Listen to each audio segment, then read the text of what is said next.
Fourth type is marketing economies of scale. Marketing has many functions. One of the most important functions of marketing is distribution. That is transporting goods from the manufacturer or producer to the point of sale. Large-scale businesses have their own commercial vehicles, so they find it easier to take their goods to the point of sale at the earliest. It helps them to increase their sales as well as they can save their storage cost as well. And the reason is because they do not need to store their goods for a longer time period. As soon as they are produced, they can take them using their own vehicles to the point of sale.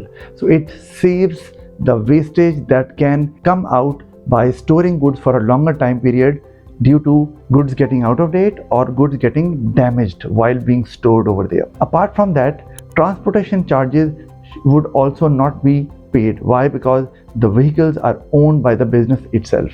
So the cost is saved in that way as well. So overall, this is how the average cost goes down due to marketing economies of scale.